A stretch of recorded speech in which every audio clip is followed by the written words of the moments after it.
Alright guys, welcome back into another NFL DFS video. We got the Week 6 player pool and picks for you. But first, as always, we like to do that recap of last week. So last week, our cash lineup put up over 200 DK points. That was real nice. Our full slate lineup, the Thursday through Monday lineup cash, we did pretty well in the showdown slates as well. Even had Byron Pringle in there. So that was a really nice pick. It was 1% owned for that showdown slate. So it was a really solid week last week. Continued our streak from the previous week. So 2 really good weeks in a row. We look to continue that into this week. Now, week 6 shouldn't be as high scoring as it was last week. This one's going to be more dictated on your stacks, especially in GPPs. There's some straightforward ones, but I do think that overall, this week is definitely going to be more lower scoring than last week. Obviously, last week was an insane week. It seemed like everyone had a good week last week. All right, but let's get into the picks and the player pool.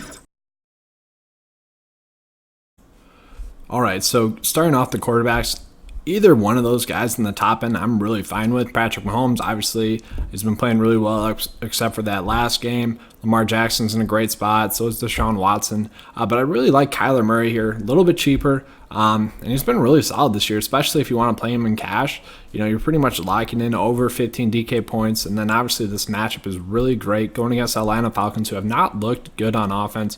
So obviously I really like Kyler Murray there. But if you go a little, $100 cheaper, you get the other quarterback in the same matchup. This is going to be a high total game. Obviously Matt Ryan has done really well so far DK wise. Let's make that clear. But that price point isn't too bad. You can stack him pretty easily. So I really like Matt Ryan. I'm going to have quite a bit of ownership towards him this week. But if we go a little bit lower, we got Gardner Minshew here, who really, this is going to be a solid matchup going against the Saints. And honestly, this is probably his easiest matchup of the whole year. So he hasn't let us down yet. Been a solid cash play at this price point. He should hit value and could easily exceed it. He could easily go for over 20 DK points in this matchup. At that price point, we'll definitely take that all day. The nice thing about Minshew is you can stack him with DJ Chark and D.D. Westbrook pretty easily. And those two are both priced at like right around 5K. So you could easily get like 38 DK points from around a 10K stack. So I do like that play quite a bit.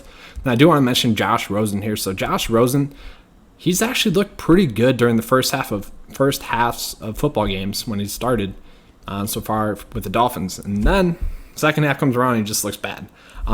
So I don't know. I like this play at this price point given the matchup. He's had 5 touchdown passes dropped, 2 that were Preston Williams drops. One was a slant to Devontae Parker, who dropped it, and then one was a deep bomb to Jakeem Grant as well. So, he hasn't been as bad as it looks in the first half. Let's put it that way. So I don't mind that GPP play, especially if you're going to stack it with either Preston Williams or Devontae Parker.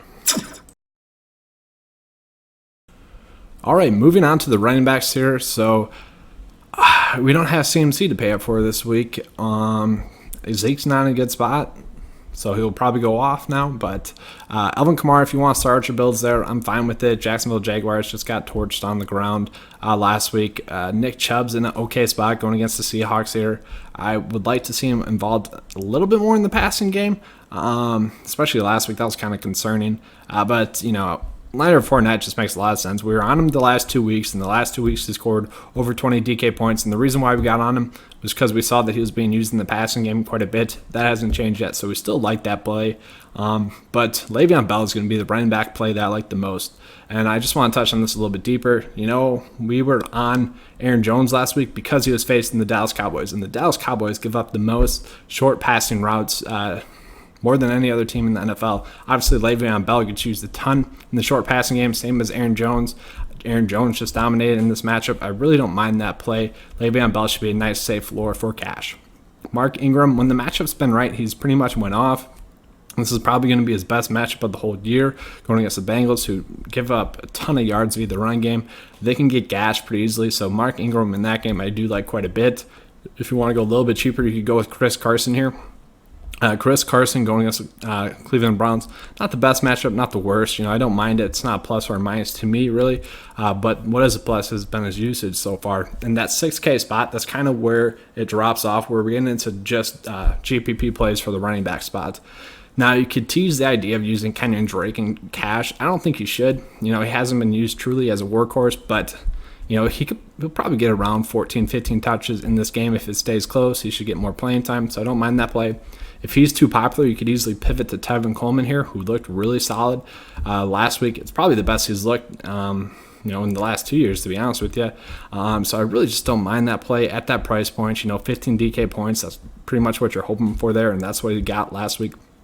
And then obviously we got to wait on the injury news from Todd Gurley and DJ. If those guys are out, Malcolm Brown and Chase Edmonds become interesting plays. But the play that I just kind of want to bring up, bring notice to, is going to be Mark Walton. So he does look like the second running back in that offense. It's going to be Drake and him now. Balaj seems to be kind of getting phased out of that offense. So it's a cheap GPP play if you want to, take the risk. But that's more of a wait and see approach. He hasn't looked horrible. He hasn't looked great, though. All right, moving on to the receivers here. So obviously, we like Matt Ryan a lot. That's going to mean that we like Julio Jones quite a bit. This is a play where going against the Arizona Cardinals, he could easily go for over 30 DK points. No one would blink an eye. So obviously, I really think that's going to be a strong play for us. Maybe not. I don't typically like to pay up for receivers that much in cash. DeAndre Hopkins here, though. He presents a nice opportunity to play someone in cash. He is due to have a big week like Will Fuller did last week, so don't mind those two on the top end, but Cooper Kupp just makes a ton of sense. Look at those targets. It's just been insane the amount of targets he's been getting. They keep going up, and with Brandon Cooks maybe out, those targets should continue to be there. Just seems like a safe and easy play. I played him in cash when I could the last 2 or 3 weeks, so I'm going to continue to ride the hot hand there. Then going a little bit lower, there's not really anyone I really want to go out of my way to play until we get to DJ Chark there with that nice matchup. But the only problem with DJ Chark is D.D. Westbrook's right here. Chark could, draw the Lattimore defensive matchup, and so that can make D.D. Westbrook a nice play. One of those two are going to go off and, definitely exceed value. They could both hit value, but one of them is definitely going to exceed it. It's just trying to figure out which one it's going to be, and that could kind of make or break the slate.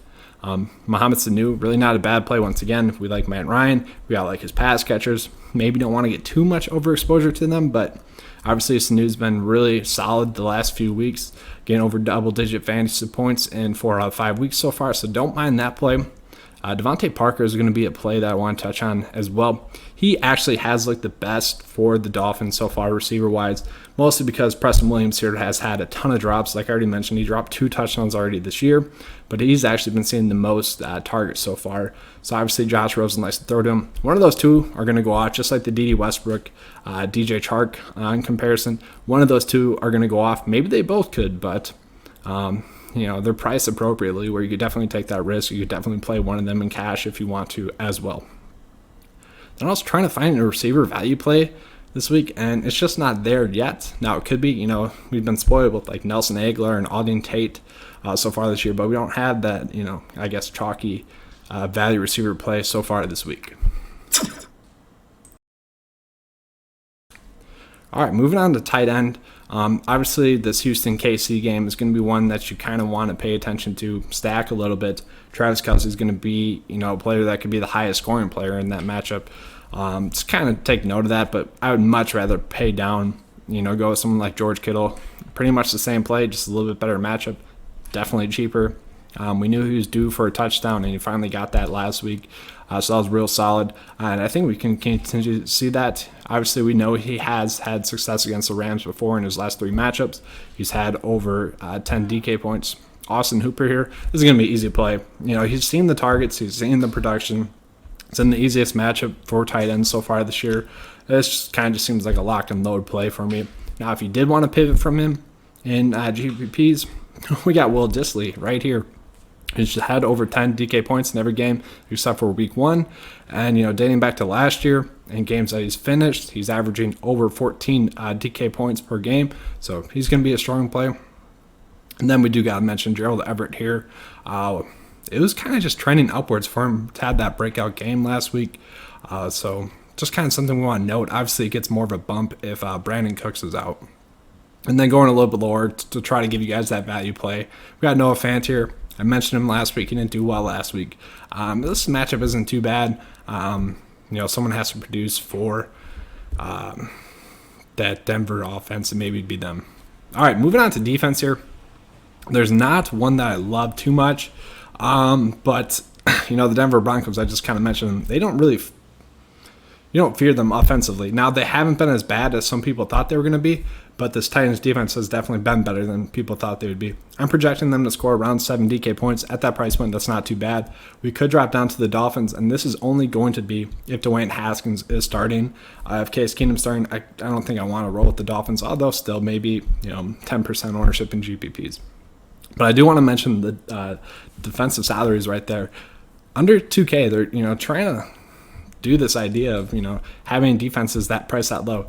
The Jets price at 1.5K there. That's entertaining. You could easily make whatever build you want with a defense at that price. So, that's definitely entertaining. And typically, unless you get lucky, defense only gets you around 7 points. So you can make up that 7 points that you're saving with $1,000 by paying up for a better stud via like receiver or running back. So that's just something you got to keep in mind when you're making your builds. All right, guys, that's all I have for you guys this week. If you enjoyed this video, as always, please give me a like and subscribe. Do appreciate that. If you guys want to join 9to5 Nation, the link is in the description below for the NFL DFS membership. It's $10 a month for that. We got a combo membership out there for PGA. Yes, PGA is going on. We got the fall swing going. The PGA and NFL membership is a combo membership for $14 a month. So that's in the link in the description below. But that's all I have for you guys. As always, let's keep cashing. Thanks.